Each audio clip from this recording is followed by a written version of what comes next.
This little I shouldn't say little, pretty reasonable size coffee maker does a pretty good job. It uses the little pods from the Nespresso company that you stick them in there, and they're in various sizes. This is one of the smaller ones. It just makes a small shot like that.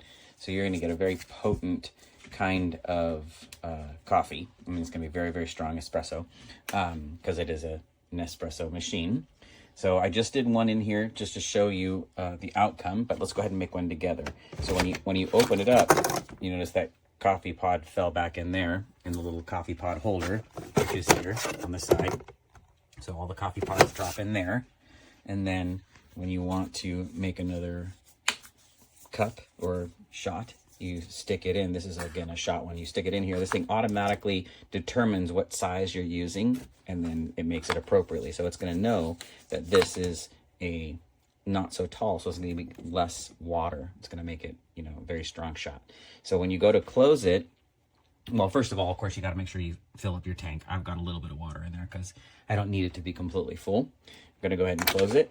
And then when you close it, you're going to push this all the way. The first time I did this, I didn't get it all the way down. And then you just push the button, and it automatically, as you can hear, begins to do the process of pushing the water in, heating it up, and then spits out my wonderful little coffee shot here.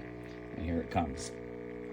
Now, if you need to, because you have a smaller cup or a taller cup, you can take this piece completely out. You can literally, it pulls all the way out, and you do that after it's finished making this cup of coffee. But it goes pretty fast because you saw that I had just hit that start button and heated up the water really quickly, and you can see the steam coming off there, and it's so beautiful. It smells fantastic. You can also do refill kits to refill your pods, which I do. I use a little refill tamper and new foil and whatnot, so I actually will refill mine. The one that I'm showing you here is one that came with the unit instead of a refill.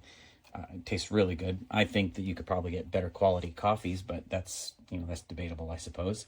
This is where you're going to stick your milk attachment, the little piece that is going to go on the end there, and then the milk's going to come out. I don't use milk. I don't use a lot of frothy milk either, and I don't have a desire to froth it. But if you did, this thing is going to be amazing for that. I can't speak to its efficacy, but it seems to work well. And then, of course, you've got all of the different button settings here for what you want to do. But overall, I think this is a great little coffee maker. Is it worth the price? Boy, I don't know. You got to really love your coffee or love, going through the rigmarole of refilling these, which means you really better love coffee in order for it to really pay off for that really high price point. So that's one, negative, is it's very expensive. The coffee pods are expensive.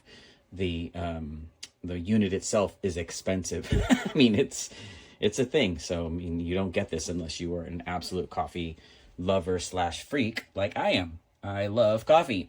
So yeah, overall, I think it does a really great job. I wish I could speak to you about the milk frother. Unfortunately, I cannot, so I won't because I have no experience with that. But all in all, I think it's a great machine. We'll definitely use it instead of we have a full-blown espresso machine in the cabin, but we won't be using that all the time. It's kind of a pain. And this does make a nice quality shot of espresso. Okay, hope you have a good one. Thank you.